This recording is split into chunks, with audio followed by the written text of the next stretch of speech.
Good night, parting is such sweet sorrow, that I shall say good night till it be morrow. We might recognize Shakespearean dialogue from the classroom, but his work has been seen in various TV shows and films.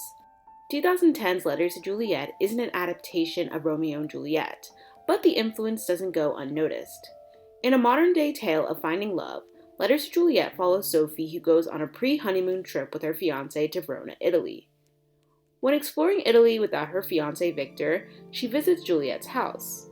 She finds out that people come from all over the world to write letters to Juliet. She finds a letter wedged in between the bricks dated 50 years ago that parallels the classic tale of Romeo and Juliet. She writes back and encounters Charlie. His grandmother, Claire, is the writer of the letter. Claire decides to try and find her Lorenzo, and Sophie and Charlie travel around Italy with her. Simultaneously, Sophie wants to write a story about their endeavor. So this film made me think about, what is appealing about star-crossed lovers? How impactful is communication on a modern-day love story? And finally, what does Letters to Juliet say about the rom-com genre?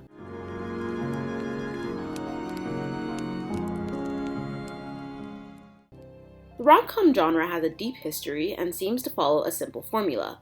Boy meets girl, boy gets girl, boy loses girl, boy gets girl back. The formula has been done over and over again throughout the years, with some variation to this heteronormative. A lot of these types of films are a guilty pleasure and make us fall in love with love. We expect the heartfelt confessions, the rain kisses, and even the cheery wedding at the end. We discuss if our favorite romantic tropes are best friend to lovers or fake dating. In conclusion, the genre is structured to feel like a fairy tale, with a feel-good, happy ending. Letters to Juliet is a neo-traditional romantic comedy, with it being the majority of romantic comedies we see these days. From romantic comedy, boy meets girl meets genre, McDonald writes, "The neo-traditional romantic comedy reasserts the old boy meets, loses, regains girl structure, emphasizing the couple will be heterosexual, will form a lasting relationship, and that their story will end as soon as they do so." Letters to Juliet takes place in Italy and doesn't shy away from watching us follow the romantic relationship between Sophie and Charlie, while awaiting a will they end up together with Claire and Lorenzo. Sophie and Charlie are meant to represent the common moviegoer. Sophie is a member of the working class. She's a struggling writer that lacks the confidence to publish her work, and Charlie's a lawyer.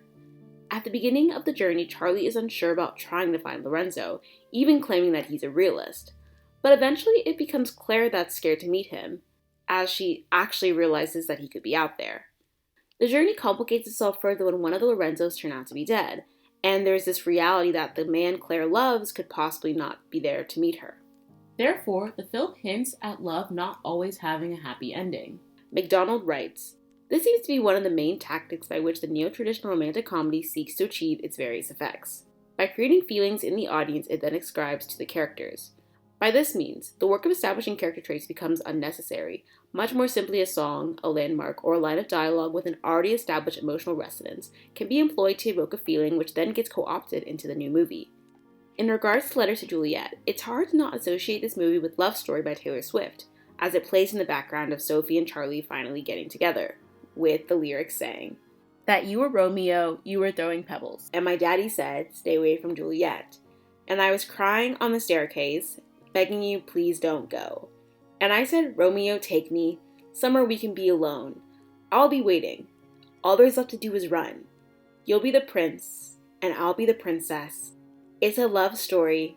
Baby, just say yes." The song cuts in and out, and Sophie and Charlie are having this ending confession where they finally get together. The song is not only drawing the two together, but also modernizing this version of Romeo and Juliet to not let their love go.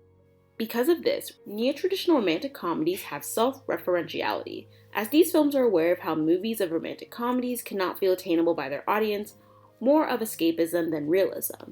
As seen in the radical romantic comedy films in the 1970s, the most marked tendency was self-referentiality, the films acknowledging their own awareness of themselves as romantic comedies within traditions, and both affection and frustration towards the way romantic love has been traditionally portrayed. How has this self-reflexivity evolved in more recent films? Since ironic detached self-awareness has become a major trait of contemporary culture, what is generally called a postmodern quality when the narrative is aware of itself as a fiction and with mock weariness seems to declare, "I know this is all nonsense, but here it is anyway." Letters to Juliet recognizes that not everyone's going to find their true love in Italy, and finding out the boy that you loved as a teenager is open to be with you 50 years later. However, that magic and the self-awareness is how it tells the story. Again, with love story playing and the references to Romeo and Juliet, it's pretty aware of what it's trying to tell. In Letters to Juliet and a lot of neo-traditional romantic comedies, the movie ends with them getting together. We watch the build-up to their relationship, but once they are together, what's next?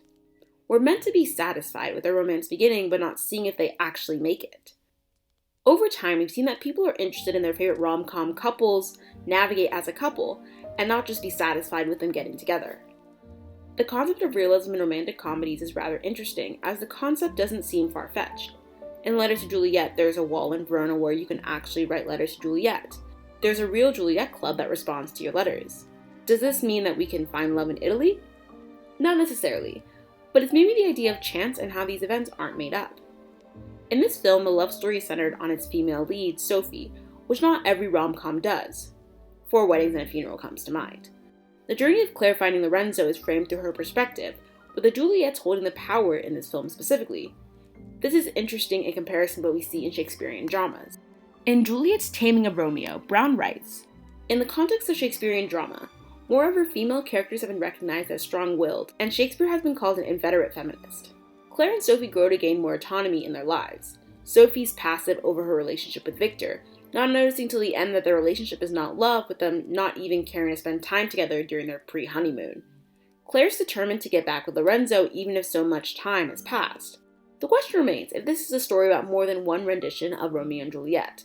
Claire and Lorenzo are the most obvious connection. The story goes into how Claire's family didn't approve of the relationship with Lorenzo, and there was this plan to run away with him, and Claire did not come to meet him. 50 years later, she eventually ends up with him, but instead of the story aimed to end tragically like the play, it ends with them finding their way back to one another.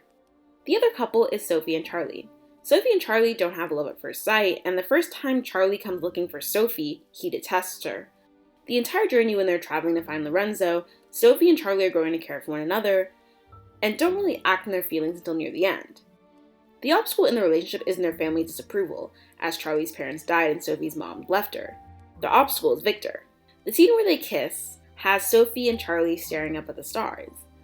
Astrology is referenced in the play, with Juliet being described as the sun, and Charlie cannot see his life without Sophie, an essential like the sun itself.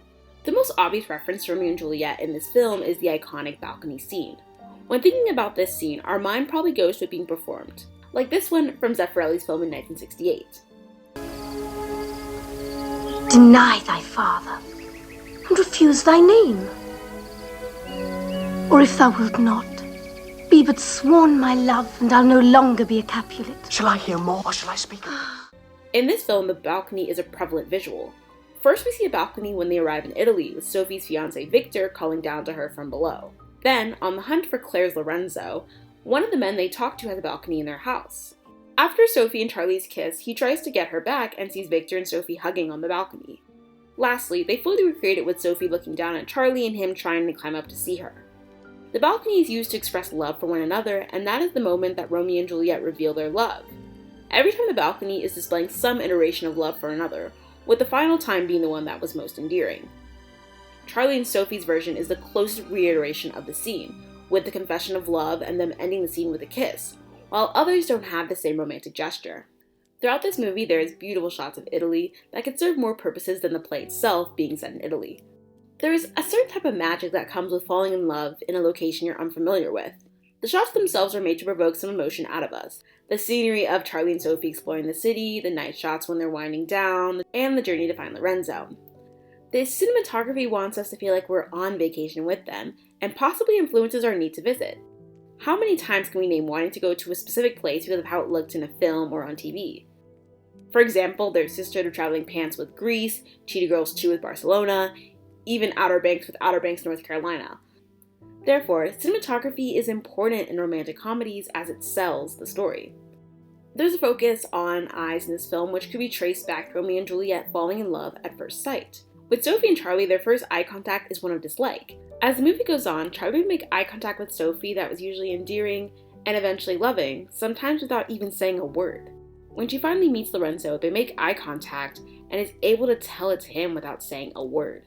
So Letters to Juliet is not what I would consider an adaptation of Romeo and Juliet, as the tropes aren't really the same that connect us to the familiar tale, like the star-crossed lovers, the politics, and devastating fate. The movie ends with the two couples getting their happily ever after, which fits into the genre. Claire and Lorenzo fall in love as teenagers and are not able to be together until later in life, with Sophie and Charlie discovering what love is with one another. To close, this is what Sophie's letter said to Claire when she wrote back after finding her note. Dear Claire, what and if are two words as non-threatening as words can be, but put them together side by side, and they have the power to haunt you for the rest of your life. What if?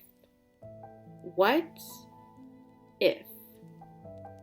What if? I don't know how your story ended, but if what you felt then was true love, then it's never too late. If it was true then, why wouldn't it be true now? You need only the courage to follow your heart. I don't know what a love like Juliet's feels like. A love to leave loved ones for. A love to cross oceans for. But I'd like to believe if I ever were to felt it, that I would have the courage to seize it. And Claire, if you didn't, I hope one day that you will. All my love, Juliet.